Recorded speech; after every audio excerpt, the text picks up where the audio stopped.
Hello, mga Dasanatics! Welcome back to our farm update. Ayan guys, so bali nandito na naman po ang aking mga magulang sa farm. At guys, pumunta sila dito para magtanim ng kanilang dalang punong kahoy. Char! Ayan guys, hindi. Ayan.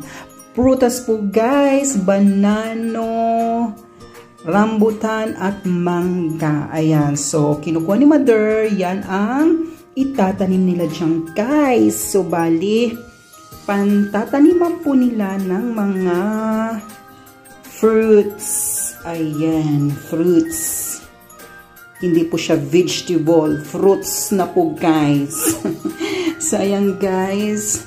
Bali, naghahanap si Mother ng lugar na pipwestuhan ng banano or rambutan kung saan niya itatanim ang punong kahoy. Ay, punong kahoy ba talaga ang terms dyan? Parang feeling ko may talagang tawag dyan. So, ayan na po ang aking nanay. Dala-dala na po niya ang halaman na itatanim dyan. I think rambutan atang itatanim dyan ni Mother sa gilid. Ayan, so binubungkal na po ni nanay ang lupa para po ilagay na ang halaman dyan sa gilid ng lupa na iyang guys. So Mother, may mga puno po dyan sa katabi. Mag-aagawan po sila ng sustansya. So anyway, bahala na yan. Baka siguro malayo-layo pa yung puno na yan dyan na isa na malaki. So ayan guys, nilalagay na ni Mother sa lupa ang halaman at sana lumaki siya para paglaki niya at lumaking-lumaki may makukuha tayong mga bunga. So ayan, kailangan po muna lagyan ng mga bakod gilid-gilid para po siya ay hindi maano ng mga hayop dyan na naglilipara.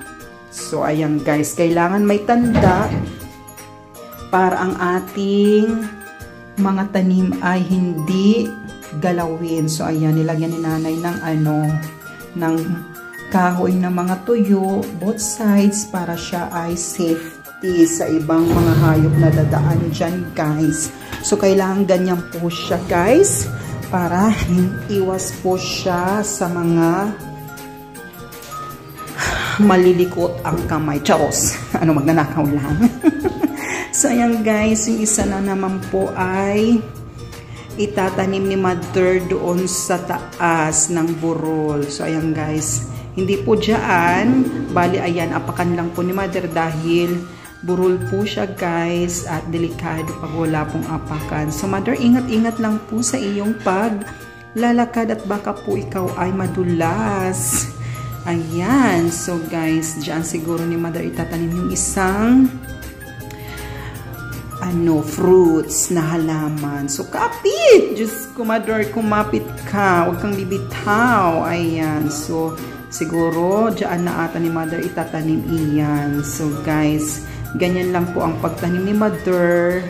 Wala pong tawag nito, proseso kung paano magtanim. Basta, lagay lang po ng lagay sa lupa. Bungkalin ang lupa, ilagay ang halaman, tapos, o diba? Ganyan lang guys. Bali, hindi na po namin na dinidiligan guys. Kasi dyan sa lugar na yan ay laging naulan. So, libre na po ang pangdilig. Ayan. Diba? So, kukuha uli siya ng tangkay na tuyo para bakuran uli yung itinanim na halamang prutas. So, ayan. Ay, ang lakas talaga naman ng aking nanay. Diba, guys?